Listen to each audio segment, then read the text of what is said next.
8h34 en direct sur Sud Radio, c'est l'heure de l'invité politique. Mon invité aujourd'hui, Laurence Rossignol, sénatrice PS du Val-de-Marne. Bonjour Laurence Rossignol. Bonjour.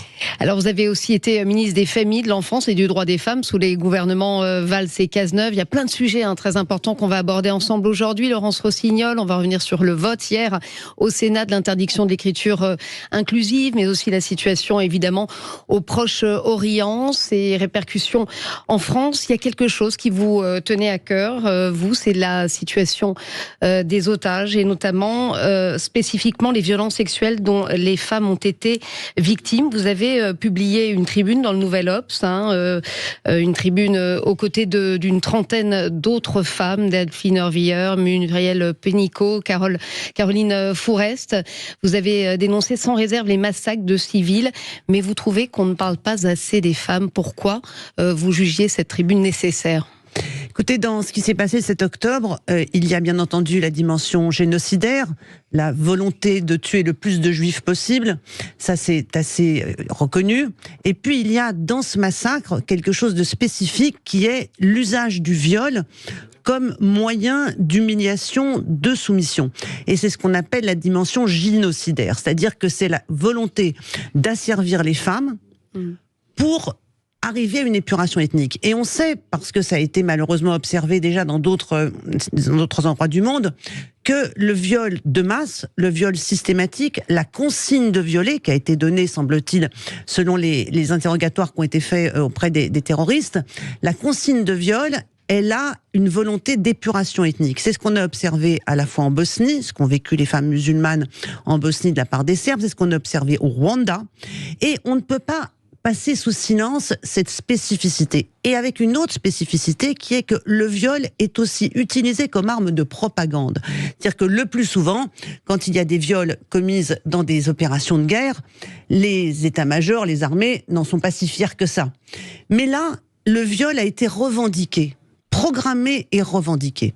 Et ce que nous avons voulu dire avec cette tribune, c'est que d'un point de vue humaniste, d'un point de vue universaliste, si on passe sous silence la dimension spécifiquement génocidaire de ce qui s'est passé, alors on laisse le viol devenir un moyen de soumission, d'humiliation et de génocide qui aura des conséquences sur toute la planète. Et Laurence Rossignol, vous dites justement, trop peu de voix s'élèvent pour dénoncer avec force ce qui s'apparente bien à un pogrom, un génocide. Certains silences sont assourdissants et la justification de ces atrocités par les politiques du gouvernement israélien insupportable. Qui visez-vous quand vous parlez de silence assourdissant ? Non, mais on voit bien que lorsqu'il s'agit de s'exprimer sur ce qui se passe actuellement en Israël et à Gaza, il y a un malaise. Beaucoup de gens sont un malaise. Les uns pensent que de dénoncer la dimension terroriste, les pogroms et les viols qui ont été commis, ce serait sous-estimer les conditions de vie des populations palestiniennes à Gaza. Les autres pensent que on pourrait pas dénoncer l'un et s'émouvoir de l'autre. Aujourd'hui, on est dans une situation, moi je le dis très clairement, il faut une trêve humanitaire, il faut des couloirs humanitaires, la population gazaoui a besoin de nourriture, a besoin d'eau, a besoin de médicaments. Et il y a un deuxième sujet que je trouve aussi important dans ce qu'on peut... On va y revenir, mais on va y revenir justement sur cette situation humanitaire, sur la situation là-bas, mais je voudrais, ça vous tenait à cœur, vous me l'avez dit avant d'arriver, cette tribune, ce silence assourdissant, qui visez-vous? C'est vrai qu'on entend beaucoup de féministes souvent avoir des combats sur les réseaux sociaux, dans les tribunes, là on les entend moins. À qui vous pensez? Je suis pas là pour régler des comptes avec le reste des intervenants français. De toute façon, dès qu'il s'agit de viol et de la condition des femmes, le sujet est le plus souvent invisibilisé au profit de la dimension globale d'un événement. Mais ça dit quoi? Ça dit déjà que il y a une non prise en compte, une non considération de la spécificité du viol comme arme d'humiliation, d'asservissement et comme arme d'épuration ethnique. Ça, c'est la première chose. Et pour moi, qui suis une féministe, qui suis une sénatrice féministe, c'est important de toujours revisibiliser ce qui est spécifique aux femmes. Et puis, c'est ce que je vous disais il y a un instant, c'est que sur ce débat, on voit bien que beaucoup de gens ont du mal à prononcer les mots qu'il faut prononcer. Terrorisme, terrorisme islamiste, d'une part, d'autre part, viol, massacre et pogrom. Et il ne faut pas non plus... Pourquoi ils ont du mal ? Écoutez, parce qu'ils s'imaginent sans doute que prononcer ces mots-là aboutirait à un déni de la compréhension de la situation aussi des populations gazaouis. Moi, je suis dans le camp de la paix, c'est-à-dire que depuis toute ma vie, j'ai participé à des manifestations de moins en moins nombreuses, et je le déplore, pour 2 États et le droit des Israéliens et des Palestiniens à vivre dans des frontières sûres. Ce que j'observe aujourd'hui, c'est que le mouvement pour la paix et pour les 2 États, même si la solution politique paraît aujourd'hui probablement plus compliquée qu'elle ne l'a été à d'autres moments de l'histoire, aujourd'hui, ce mouvement pour les 2 États, les pacifistes ont du mal à se faire entendre. Et voilà, je vois des mouvements qui sont des mouvements en solidarité avec les Palestiniens, et c'est normal. Oui. Voilà, la situation des femmes palestiniennes, des femmes à Gaza aujourd'hui, est une situation dramatique. Je sais qu'en temps de guerre, c'est les femmes qui cherchent à manger, c'est les femmes qui s'occupent des enfants. Et en plus, quand les hommes rentrent le soir d'avoir fait la guerre, dopés à leur adrénaline et leur testostérone, c'est des situations très douloureuses pour les femmes. Il y a des mots qui vous choquent. On entendait Aurélien Taché hier, un député Europe Écologie Les Verts, de la NUPES, dont vous faites partie, parler de nettoyage ethnique en parlant de Gaza. Est-ce que ce sont des mots qui heurtent pour vous ? Je pense que c'est des mots qui n'ont pas lieu d'être. Il n'y a pas besoin d'employer ces mots-là qui ne font que donner de la confusion et en fait renvoyer dos à dos tout le monde. En fait, si on parle de nettoyage ethnique par Israël à Gaza, d'un certain point de vue, ça minorise ce qui s'est passé et qui est très spécifique le 7 octobre en Israël. Donc, il n'y a pas besoin d'employer ces mots-là pour affirmer sa solidarité à l'égard de la population de Gaza. Il n'y a pas besoin d'employer ces mots-là pour demander aujourd'hui une trêve humanitaire à Gaza. On peut le faire tout en qualifiant correctement les opérations. Et on peut demander au gouvernement israélien, et je le fais, je souhaite surtout que la France le fasse, moi ma place est très modeste dans cette affaire, que le gouvernement israélien laisse entrer tout ce dont les Gazaouis ont besoin. Et ça ne l'empêchera pas de continuer de se défendre, ce qu'il a le droit de faire. Oui, il y a 39 d'ailleurs camions qui sont rentrés aujourd'hui à Gaza, en tout 156 camions. Oui, depuis le 21 octobre, c'est pas grand-chose. C'est pas grand-chose. La France d'ailleurs essaye de réclamer cette trêve humanitaire, mais enfin que pèse la France? Vous dites, voilà, moi je ne suis pas grand-chose, mais enfin la France ne pèse pas beaucoup aujourd'hui. Je crois que la France pèse, je crois que l'Union européenne pèse également, je crois que le gouvernement, je crois qu'Israël a besoin aussi d'empathie. Et de soutien face à l'attaque terroriste et au pogrom qui a été vécu en Israël. Je pense que les couloirs humanitaires doivent venir d'Israël, mais elles impliquent aussi le gouvernement égyptien. L'Égypte aussi doit permettre que des couloirs humanitaires. Et il y a un autre sujet, je voudrais en dire un mot, qui me paraît important et qu'il faut qu'on demande et que l'Union européenne demande, c'est la levée du blocus de l'information. Nous avons besoin que des journalistes indépendants soient à Gaza. Nous ne pouvons pas continuer d'observer, de nous impliquer dans les conséquences de ce conflit en étant exclusivement soumis soit à la propagande du Hamas sur les réseaux TikTok, soit au communiqué officiel de l'état-major israélien. Nous avons besoin d'une presse indépendante. Donc peut-être une demande aujourd'hui que je suggère au gouvernement français et à l'Union européenne de reprendre, c'est la levée du blocus de l'information et l'entrée à Gaza de journalistes indépendants. Nous voulons savoir ce qui se passe autrement que par les canaux, soit d'information officielle, soit de propagande. Justement, les canaux officiels du Hamas donnent des bilans très lourds, plus de 8300 morts côté gazaoui. On a évidemment, on le rappelle, si besoin est, 1400 Israéliens tués, 229 retenus en otage, 228, puisqu'il y a eu une libération hier. Évidemment, beaucoup fustigent la disproportion de cette riposte quand on voit ce bilan et ces images des bombardements à Gaza. Est-ce que finalement l'État hébreu ne se retrouve-t-il pas dans une impasse et n'est-il pas en train clairement de tomber dans le piège du Hamas? Écoutez, moi je ne suis pas une spécialiste des questions militaires et je n'ai pas d'informations ni de la part de l'état-major israélien. Je ne sais pas quelle est leur stratégie militaire. Simplement de voir qu'ils n'ont pas le choix et que voilà, s'ils veulent riposter, il y a des dommages collatéraux terribles. Ce que j'observe, c'est qu'il y a beaucoup effectivement de morts à Gaza, que la vie des Gazaouis aujourd'hui est insoutenable à tout point de vue. Et que par ailleurs, la meilleure solution, c'est celle qui aboutira à une solution politique. Parce qu'en tout état de cause, ce n'est pas par la guerre que va se régler définitivement, si tant est que ça arrive un jour, mais se règle du moins d'une manière sûre la situation d'Israël et de la Palestine. Il faudra une solution politique. Et ce qu'on peut aussi noter sur cette solution politique, c'est qu'aucun des protagonistes aujourd'hui, ni Benyamin Netanyahou, ni le Hamas, ne sont en situation de produire une situation politique avec deux États, parce qu'ils n'en veulent pas ni les uns ni les autres. Alors, en ce qui concerne Israël, qui est une démocratie parlementaire, il y aura des bilans, il y aura une commission d'enquête, il y aura des élections, et je pense que Netanyahou n'est pas définitivement installé.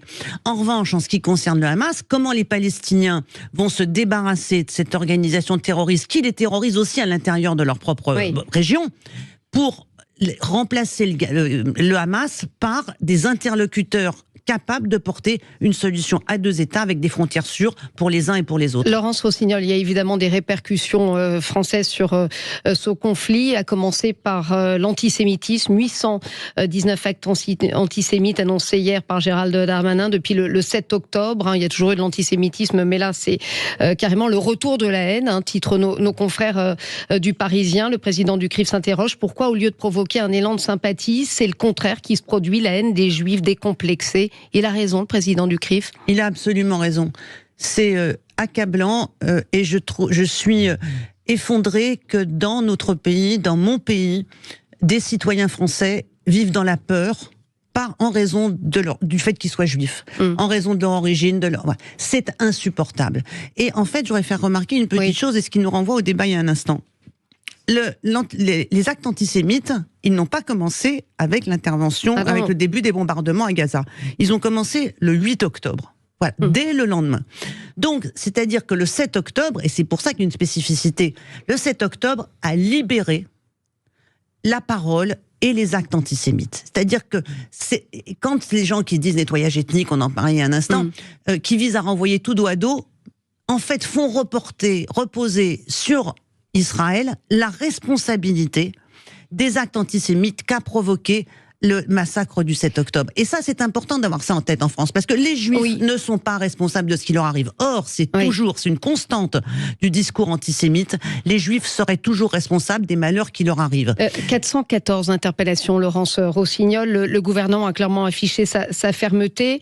Il y a le répressif, mais me semble-t-il, il y a le chantier de l'éducation. On a du mal, on se souvient de ce livre 2002, Les territoires perdus de la République. On a du mal à enseigner la Shoah dans certains quartiers. C'est une réalité. Est-ce qu'il n'y a pas un travail vertigineux à faire ? Oui, il y a un travail à faire d'éducation, de soutien aux enseignants, mais il y a aussi une responsabilité des politiques. Tous les responsables politiques, y compris à gauche, bien entendu, on va évoquer certains responsables de la France Insoumise, tous les responsables politiques qui aujourd'hui refusent d'utiliser les bons mots pour qualifier ce qui s'est passé le 7 octobre, tous les responsables politiques qui laissent entendre qu'en fin de compte, Israël et le Hamas, ce serait la même chose, renvoi dos à dos, tout cela contribue à libérer la parole antisémite dans notre pays. Cette parole, elle existe, elle est d'abord traditionnelle en France.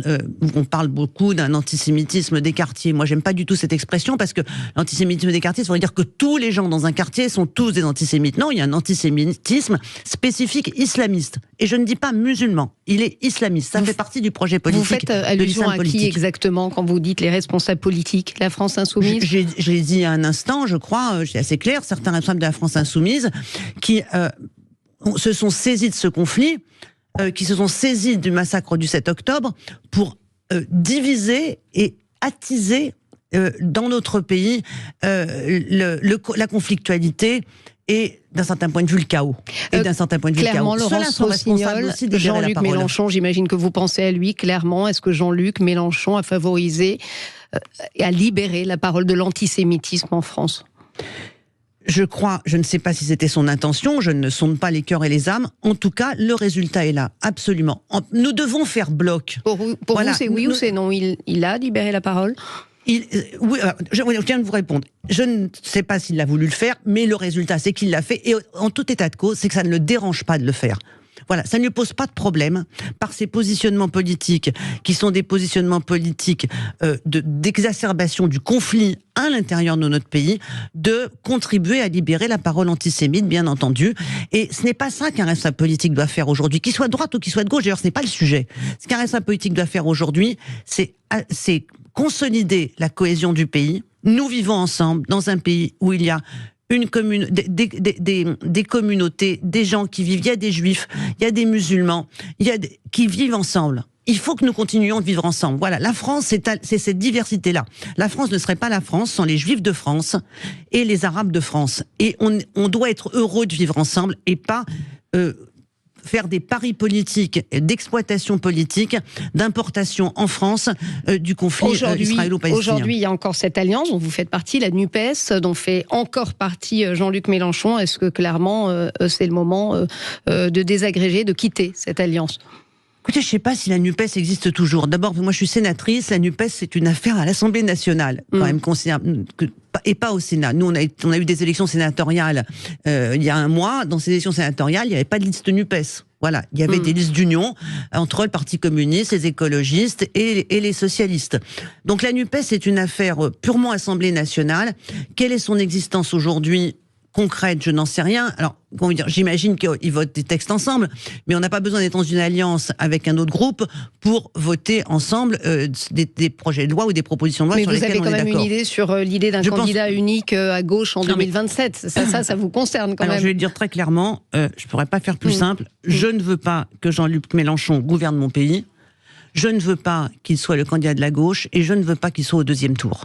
Voilà. Une fois qu'on a dit ça, parce que c'est pas bon pour le pays, parce que ces prises de position diverses n'apportent pas ce dont la France a besoin, d'une conversation apaisée, de choix apaisés, ils ne font qu'apporter plus de conflictualité, plus de chaos, plus de fractures dans le pays. Donc, Laurence Rossignol, un sondage IFOP pour le Figaro et Sud Radio aujourd'hui donne Jean-Luc Mélenchon parmi les candidats de gauche qui ont le plus de voix, 14%, alors que Ruffin en aurait 7%, Olivier Faure, maximum 6%. Est-ce que c'est quelque chose qui vous attriste aujourd'hui ? Non, c'est l'état du rapport de force électoral dans le pays. La gauche est très faible. Jean-Luc Mélenchon peut toujours caracoler en disant que c'est lui qui est en tête, c'est lui qui est devant. La bonne question qu'il faut lui poser, c'est est-ce que Jean-Luc Mélenchon a fait progresser la gauche ? Non. Il n'a fait que progresser lui-même dans la gauche en siphonnant les autres formations de gauche. Mais le score global de tout ça n'a pas changé depuis des années.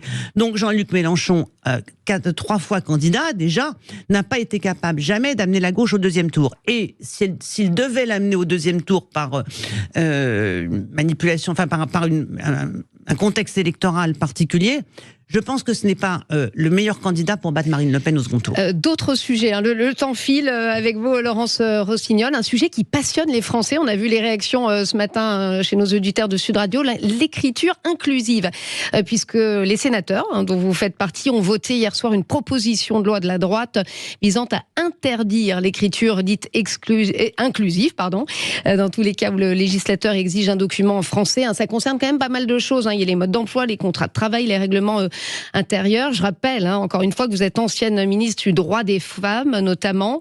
Les débats étaient houleux. Vous avez voté pour ou contre cette interdiction, Laurence Rossignol ? J'ai voté contre cette interdiction. De toute façon, c'est un sujet, c'est un marronnier maintenant, l'écriture inclusive au Parlement. La semaine dernière, c'est le Rassemblement national qui dépose une proposition de loi à l'Assemblée. Cette semaine, c'était le groupe Les Républicains au Sénat. Visiblement, les droites ont une petite fixette sur l'écriture inclusive. Oui. Personne ne veut imposer l'écriture inclusive à qui que ce soit. C'est quoi l'écriture inclusive ? C'est un ensemble d'évolutions de la langue et de la grammaire qui permettent de mettre fin à l'invisibilité des femmes par la langue. Je vous donne un exemple tout simple. Moi, je ne suis pas sénateur, je suis sénatrice. Voilà. Et ça, c'est de l'écriture inclusive d'un certain point de vue. Mais quand Emmanuel Macron dit il ne faut pas craindre de voir la langue française céder aux airs du temps, est-ce que c'est pas un effet de mode aussi ? Est-ce que il faut parfois ne pas céder au wokisme, dit Emmanuel Macron. Vous lui répondez quoi ? Emmanuel Macron, qui est le président de la République, qui a le plus introduit de mots anglais dans la communication officielle, ferait bien d'être un peu plus modeste quand il parle de la langue française. Et lui, il a cédé à l'ère du temps de la communication en anglais. Je pense qu'Emmanuel Macron a tort. Quand il dit en France, le neutre est masculin, c'est vrai grammaticalement, mais le masculin n'est pas neutre du tout. Le masculin désigne des hommes. Et il faut que les femmes se poussent, jouent des coudes pour arriver à exister dans la langue française également. Et quand on dit aux petites filles à l'école et aux petits garçons... sur la règle des accords des pluriels, le masculin l'emporte toujours sur le féminin. Il faut en même temps expliquer aux mêmes petites filles que tout ça ne vaut que pour la grammaire, mais que dans la vraie vie, elles sont les égales des garçons. C'est des phrases qu'on a c'est vrai que les YEL et tout ça, c'est pas évident, mais malheureusement, on n'a pas le temps rien n'est évident. Rien n'est évident, mais de toute façon, il faut que tout le monde se calme sur l'écriture inclusive. Oui. Personne ne veut l'imposer. Je vois qu'il y en a qui veulent l'interdire. Et puis les gens vont faire l'usage de ces méthodes. Faut encore que ça passe à l'Assemblée nationale. Voilà, moi j'écris un peu en écriture inclusive, mais loin d'écrire. Non, j'ai mesdames et messieurs les élus, je mets U.ES. En fait, à l'avant, on mettait des parenthèses. Maintenant, on est des points. Il n'y a pas de quoi en faire toute une histoire et un sujet de civilisation. Ça sera l'objet d'ailleurs de notre face-à-face à 9h30. Laurence Rossignol, l'examen de loi sur l'immigration débute dans moins d'une semaine chez vous au Sénat. Durcissement de l'expulsion des étrangers délinquants, simplification des procédures d'OQTF d'un côté, article 3 de l'autre, le fameux article 3 sur la régularisation des métiers sous tension. Vous allez voter contre ? Oui. C'est à peu près certain, avant même que le débat commence. D'abord parce que ce que l'on va avoir à voter au Sénat n'est pas le projet de loi du gouvernement, c'est le projet de loi amendé et considérablement modifié par la droite sénatoriale, avec tout un tas de mesures supplémentaires qui n'ont pas lieu d'être. En ce qui nous concerne, nous sommes très attentifs à l'article 3, c'est-à-dire celui sur la régularisation des métiers en tension. Je n'ai toujours pas compris ce que le gouvernement entend faire de cet article 3. Peut-être ils vont finir par nous le dire à un moment donné. Et puis par ailleurs, le vrai sujet, c'est celui de l'application des OQTF, des ordres de quitter le territoire français. Enfin, c'est pas aujourd'hui par des nouveaux articles de loi qu'on va résoudre la question qui est que moins de 20% des OQTF sont suivis des faits.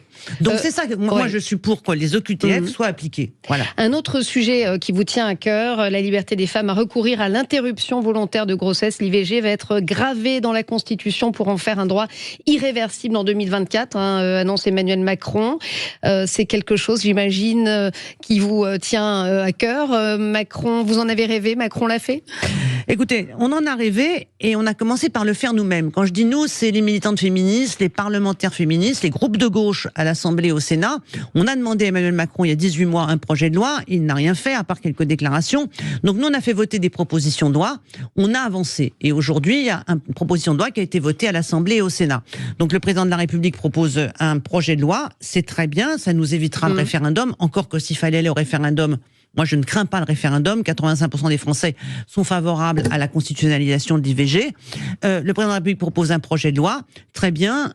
Il faut juste qu'il nous donne un calendrier parce que on peut aussi poursuivre la procédure parlementaire, d'initiative parlementaire. Donc, c'est une bonne nouvelle. Voilà. C'est ce que nous avons demandé. C'est une victoire des féministes. Il faut le dire comme tel. C'était nécessaire, Laurence Rossignol. Est-ce que vous estimez aujourd'hui clairement que le droit des femmes est en recul en Europe et notamment en France ?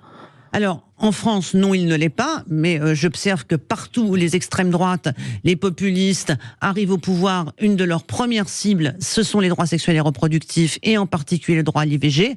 Donc je ne peux pas présumer de ce qui va se passer en France dans les 10-15 ans à venir. Marine Le Pen, en tout cas, dit que ça ne sert strictement à rien, aucun mouvement politique ne demandait la remise en cause de l'IVG. Oui, enfin, elle a elle-même, parmi ses députés, elle en a un certain nombre qui se sont formés à la politique en militant dans les mouvements anti-IVG. Donc, que Marine Le Pen fasse l'équilibre entre les siens, c'est possible, mais dans son propre courant, c'est historiquement des gens hostiles à l'IVG, des militants anti-IVG qu'il y a. Alors, en Europe, il y a un vrai enjeu, et à l'international également, pour que le droit à l'avortement rentre dans la Charte des droits fondamentaux européens. Donc, commençons par nous-mêmes. Et puis, il y a des femmes partout sur la planète qui attendent la constitutionnalisation de l'IVG en France. C'est un point d'appui pour toutes. Et la France renouerait avec son histoire de pays des droits humains, des droits de l'homme et des droits des femmes si elle le fait. On est très en retard. Merci beaucoup, Laurence Rossignol.